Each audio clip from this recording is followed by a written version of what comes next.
Verses 17 to 30. A second conversion of the curse into a blessing by the overruling power of God, and this blessing is both larger and stronger than the former, and quite cuts off all hopes of altering it. Balak having been so forward to ask what the Lord had spoken, v. 17, Balaam now addresses himself particularly to him, v. 18. Rise up, Balak, and hear. It was a message from God that he had to deliver, and it is required of Balak, though a king, that he attend, hear and hearken, with a close application of mind, let not a word slip, and also that he attend with reverence, rise up, and hear. His successor Eglon, when he was to receive a message from God, rose out of his seat, Judge 3:20.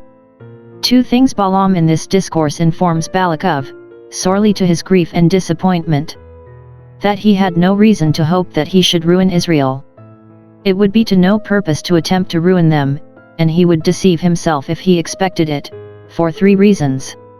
First, because God is unchangeable, God is not a man that he should lie, v. 19. Men change their minds, and therefore break their words, they lie, because they repent. But God does neither. He never changes his mind, and therefore never recalls his promise. Balaam had owned, v. 8, that he could not alter God's counsel, and thence he infers here that God himself would not alter it, such is the imperfection of man, and such the perfection of God. It is impossible for God to lie, Hebrews 6:18.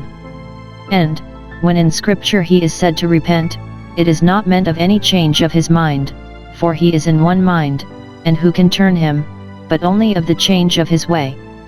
This is a great truth, that with God there is no variableness nor shadow of turning. He appeals to Balak himself concerning it, hath he said, and shall he not do it? Said it in his own purpose, and shall he not perform it in his providence, according to the counsel of his will?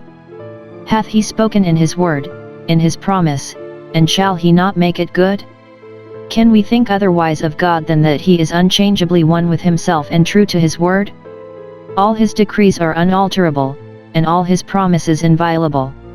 He applies this general truth to the case in hand, v. 20. He hath blessed and I cannot reverse it, that is, I cannot prevail with him to reverse it. Israel were of old a blessed people, a seed that the Lord had blessed. The blessing of Abraham came upon them, they were born under the blessing of the covenant, and born to the blessing of Canaan, and therefore they could not be cursed, unless you could suppose that the God of eternal truth should break his word, and become false to himself and his people. Secondly, because Israel are at present unblameable, he has not beheld iniquity in Jacob, v. 21. Not but that there was iniquity in Jacob, and God saw it, but there was not such a degree of iniquity as might provoke God to abandon them and give them up to ruin. As bad as they were not so bad as this. There was no idolatry among them, which is in a particular manner called iniquity and perverseness. We have found nothing of that kind in Israel since the golden calf, and therefore, though they were in other instances very provoking, yet God would not cast them off. Balaam knew that nothing would separate between them and God but sin. While God saw no reigning sin among them, he would send no destroying curse among them, and therefore, as long as they kept in with God, he despaired of ever doing them any mischief. Note, while we keep from sin we keep from harm. Some give another sense of those words, they read it thus, he has not beheld wrong offered to Jacob, nor will he see any grievance done to Israel, that is, he has not nor will he permit it, or allow it, he will not see Israel injured, but he will right them, and avenge their quarrel. Note, God will not bear to see any injury done to his church and people, for what is done against them he takes as done against himself, and will reckon for it accordingly. Thirdly, because the power of both was irresistible. He shows Balak that there was no contending with them, it was to no purpose to attempt it, for they had the presence of God with them, the Lord his God is with him in a particular manner, and not provoked to withdraw from him. They had the joy of that presence, and were always made to triumph in it, the shout or alarm of a king is among them. They shout against their enemies, as sure of victory and success, glorying continually in God as their king and conqueror for them. They had had the experience of the benefit of God's presence with them, and his power engaged for them, for God brought them out of Egypt, v. 22. The power which had done that could never be restrained, never resisted, and, having begun so gloriously, he would no doubt finish gloriously. 4. While they had God's presence with them, they had the strength of a unicorn, able to make head against all that opposed them. CCH 24:8. Such is the strength which the God of Israel gives unto his people. From all this he infers that it was to no purpose for him to think of doing them a mischief by all the arts he could use, v. 23. First, he owns himself baffled. Surely there is no enchantment against Jacob so as to prevail. The curses of hell can never take place against the blessings of heaven. Not but that attempts of this kind would be made, but they would certainly be fruitless and ineffectual.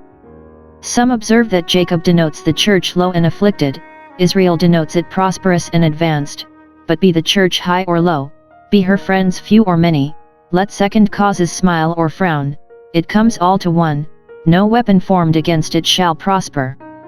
Note, God easily can, and certainly will, baffle and disappoint all the devices and designs of the powers of darkness against his church, so that they shall not prevail to destroy it.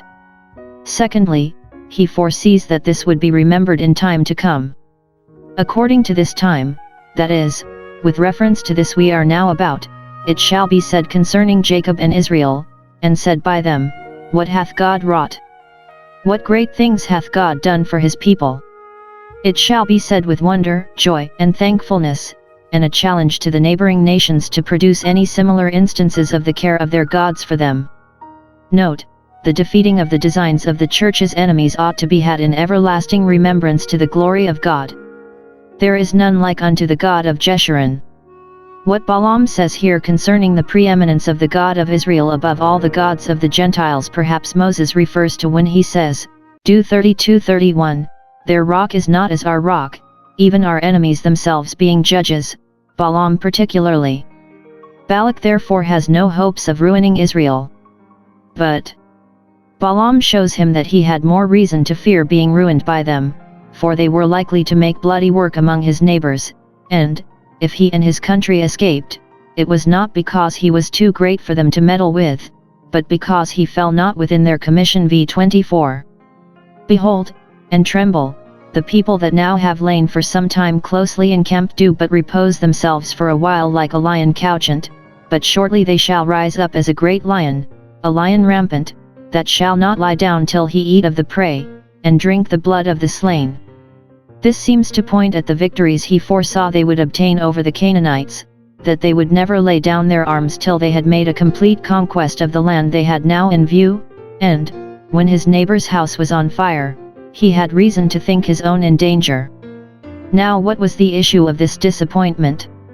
Balak and Balaam were both of them sick of the cause. Balak is now willing to have his conjurer silenced. Since he cannot say what he would have him, he wishes him to say nothing, neither curse them at all nor bless them at all, v. 25. If thou canst not curse them, I beseech thee not to bless them.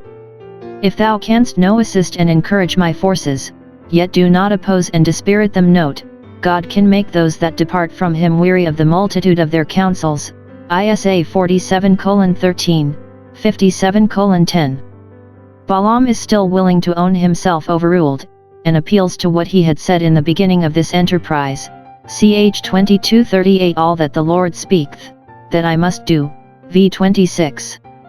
This sows, first, in general, that the way of man is not in himself, there are many devices in man's heart, but God's counsels shall stand. Secondly, in particular, that, as no weapon formed against the church shall prosper, so every tongue that rises against her in judgment God will control and condemn, Isa 54:17. Yet they resolve to make another attempt. They think it scorn to be baffled, and therefore pursue the design, though it be only to their further confusion. And now the third time. They change the place. Balak is at last convinced that it is not Balaam's fault, on whom, before, he had laid the blame, but that really he was under a divine check, and therefore now he hopes to bring him to a place whence God might at least permit him to curse them. v. 27. Probably he and Balaam were the more encouraged thus to repeat their attempt because God had the second time allowed Balaam to go, though he had forbidden him the first time. Since by repeated trials they had carried that point, they hope in like manner to carry this.